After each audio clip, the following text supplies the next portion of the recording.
Welcome to a new review on the channel. In this case, it's time to analyze the Mad Max Saga, the first installment from 1979 that started this successful franchise, and it launched a young Mel Gibson to fame, that he would be the alluring actor of the 80s and early 90s, and would consolidate himself with the releases of Lethal Weapon and Braveheart, and then continue his career in the role of director.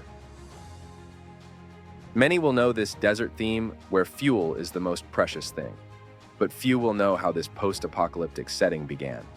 Below, we will summarize the trilogy that gives context to the new installments of 2015 and the recent installment of 2024. The story begins with Mad Max, Savages on the Road, and it could be said that here something as basic as the name of the saga is explained to us, since the title Mad Max refers to a play on words with Max Rokitansky, who is the protagonist of this story, played by Mel Gibson. He is a renowned police officer and skilled at driving in a dystopian city where the energy crisis is already imminent. And precisely the first installment explains to us how a person who defends what little remains of the law ends up becoming what we know as Crazy Max, Mad Max. In this future, we find gangs that are dedicated to stealing fuel, oil, and any resources necessary to give life to vehicles. But an encounter between a motorcycle gang and Max's good friend Jim Goose, who ends up in the hospital with serious burns and subsequent death due to people's lack of faith in justice and fear, which left Max free, one of the members of a gang after causing serious damage and raping a young woman. This generates a feeling of disappointment and fear in Max, who decides to leave his job as a police officer to live more peacefully with his wife and his son, and he fears becoming what will inevitably happen. With the decision made, they leave the city and retire to a more remote place in the countryside of a family friend. But the tranquility lasts a few days, and far from being a solution, the gang members pursue the family and harass them to such an extent that we have a scene as dramatic as it is censored, where in a chase, his wife Jessie and his son Sprague are run over and lose their lives. Although Jessie manages to arrive at the hospital dying, she cannot survive. Max is completely devastated and loses what little sanity he had left. He decides to take revenge on his own, and after stealing a special V8 for chases, he sets out in search of the gang members.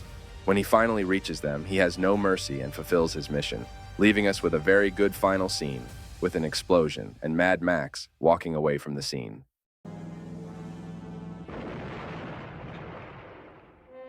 As the first installment, and with only a budget of $350,000 and a collection of more than 100 million, it was a complete success. The script and direction by George Miller presents a very novel setting, which in a few years might not be a dystopia, since oil is a resource that will one day be exhausted.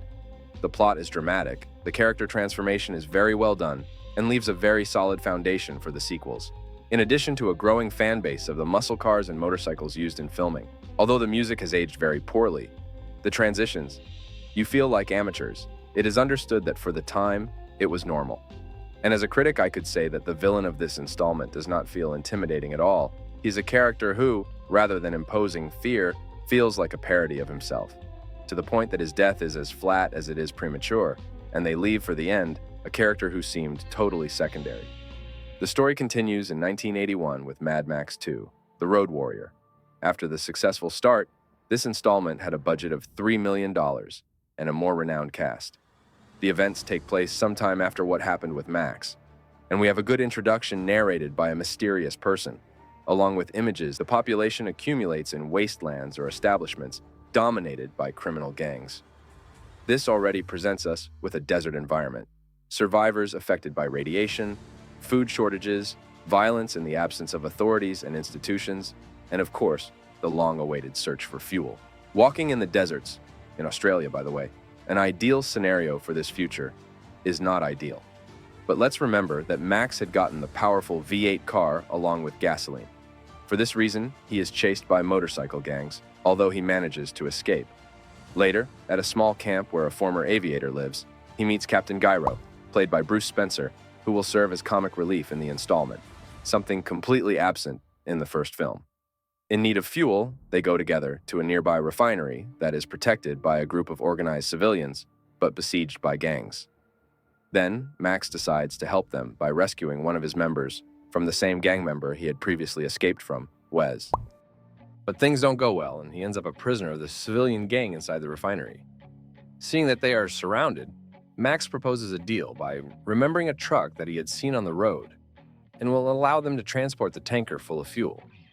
They accept, and after giving him some fuel for a type of precarious helicopter, they leave for their minion.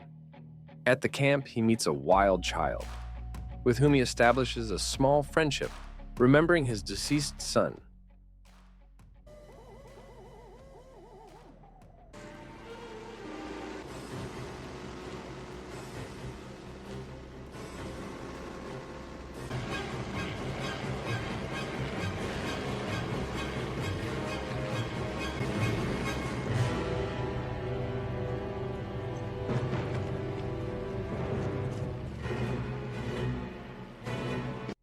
Arriving with the truck fulfilling his part of the deal, he receives fuel in return and leaves. Although they try to convince him to help them, he leaves, but is chased by the gang, and after a crash and a fight, he has no choice but to destroy his own vehicle in order to survive. Luckily, he is rescued by Captain Jiro, and back at the camp, he convinces the leader of the group of civilians to place him as a truck driver to help them escape with his people through the desert.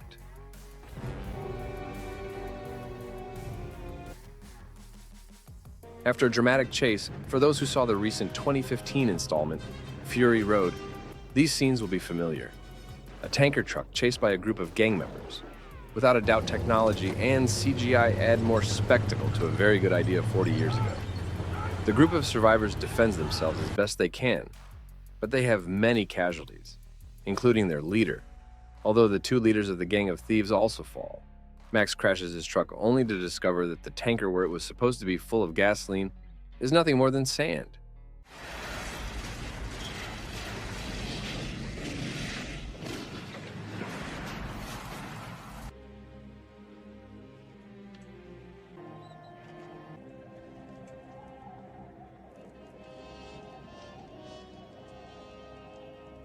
The little fuel that remains is hidden in the vehicles driven by refugees from the refinery who managed to escape thanks to the distraction.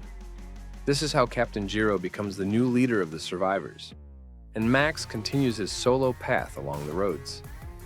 The narrator of this story confesses to being the same little boy who accompanied Max on his adventure, who would become leader of a large tribe of survivors. The second installment had a very high acceptance, achieving excellent reviews and being a pioneer of the post-apocalyptic genre that would be inspiration for great sagas, such as the video game Fallout. Personally, I think it is a very well-done story. The change in the protagonist is very noticeable from that of the first film. Someone who lost everything and only survives as he can. The lack of empathy is a product of the context. Someone lonely and friendless, but still retains something inside that drives him to help those who need it most. The setting is great for its time. The improvement in the budget is noticeable in explosion scenes. And the soundtrack improved a little, but not enough to take advantage of the chases, a detail that we will notice in the most recent installments of 2015. We could say that this installment leaves the real foundations of what the Mad Max setting needs, with chases in the desert with music, modified vehicles, impaled people, and extravagant characters. As a negative point, again, the villain does not feel intimidating at all, and does not manage to generate the tension that makes us doubt that the protagonist can win. He is a... The children arrive in Sydney. The city was destroyed by the war, but for them, it is Tomorrowland. The film ends in a similar way to the second, with a story from one of the girls, who is now a woman. And legend has it that Max continues wandering through the desert with an uncertain direction. This ending is important because it values women, since they are future mothers. To conclude the saga, the third installment had an improvement in terms of settings and chases, expanding the setting of that future, a greater variety of characters, vehicles, and everything related to how to survive in a devastated world. The action scenes were much superior, and the soundtrack this time improved much more, including the characteristic drums. Once the villain goes back to being his weakest self, he never feels a real sense of threat to the protagonists. The villain played by Tina Turner is lazy to say the least. She does not convey or impose danger with her presence. The Peter Pan-style children's plot received a lot of criticism, and if true, it really feels out of context. Although it cannot be said that it was a copy, since this film was released 5 years before the first production of Hook, inspired by the novel Peter Pan and Wendy. Although Disney's animated version from 1953 already existed. At the box office, the collection was not very successful, multiplying the initial budget by 4, although less than expected. As a general criticism, I like the realism of the facts, such as, when there is a car or motorcycle accident, there are consequences. If they survive, you can see how they are badly injured. With blood, they even use a bandage or prosthesis to continue walking. Despite the age and the fact that it is noticeable in various aspects that they have aged a lot, the story is original, something that is appreciated. The lack of originality today, where everything is remakes or sequels of films that were already successful. I hope you liked the video. A good like and subscription is appreciated to continue creating this type of content. Comment if you want a review of the latest edition of Mad Max that continues this story many years later. Without further ado, see you in the next video.